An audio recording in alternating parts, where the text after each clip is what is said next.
Coach, it's Michael and Don. How you doing? I'm doing well, fellas. Did the domination by the Lions surprise you, Bill? Did you think that the Giants were going to be that non-competitive?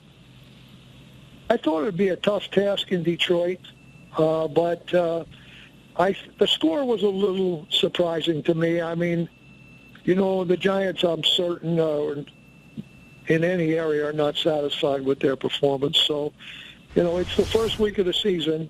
There's a lot of work to be done for 16 out of the 32 teams because in those cities they're wondering if they're ever going to get a win too. So you got to look for a little improvement between week 1 and week 2 here.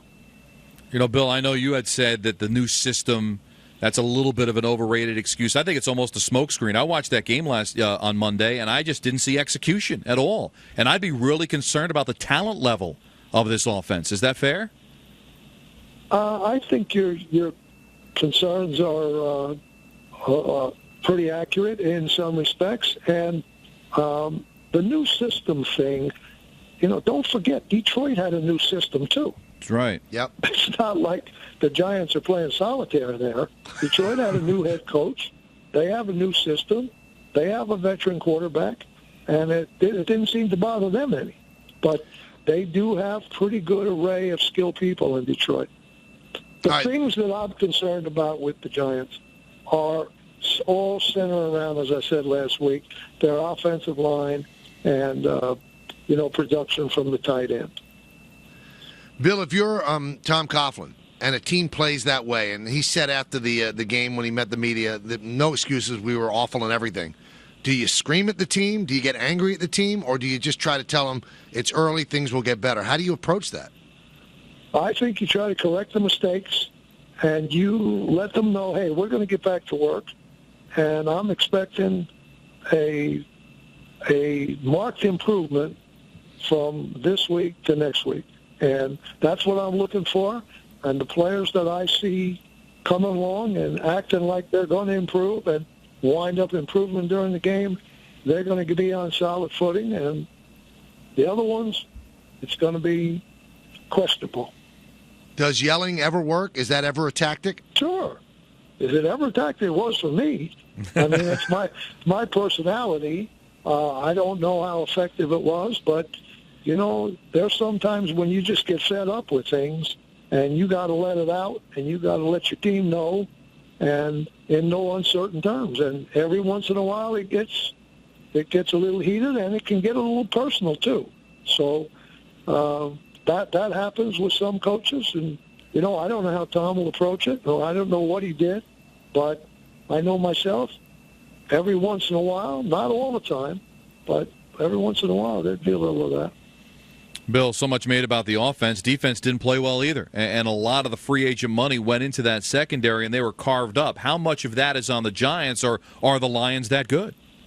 I think the Lions are pretty good. They've got a player there, this Calvin Johnson. You have to do all you can to restrict him. And, of course, the Giants had a little bad luck, too, that two players ran together, knocked each other off coverage, and that was that wide-open touchdown. And, he's difficult one-on-one because he's big and he's powerful, and he can run through some people to get into the route. And, that's the first thing a good receiver has to do is to get into the route. And this guy is big and strong enough to do that, and that's why he's such a weapon. Now, you had a player once who wrote a book saying, give me the damn ball. So Victor Cruz says, I need the ball thrown to me more. As a coach, do you like that, or do you call him in and say, hey, keep your mouth shut? No, I tell him to get open, and the quarterbacks are very selfish. They usually will throw it to the guy they think is open. So if you keep getting open, then eventually the ball's going to come your way. Until then, run the plays that are called and do your best to execute your job. Bill, would it scare you at all if you're the Jets that you're taking on a football team that, A, lost big time on opening day and also had 3 extra days to prepare in the Packers?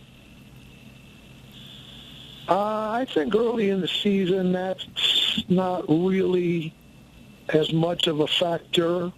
Green Bay's down 3 offensive line starters.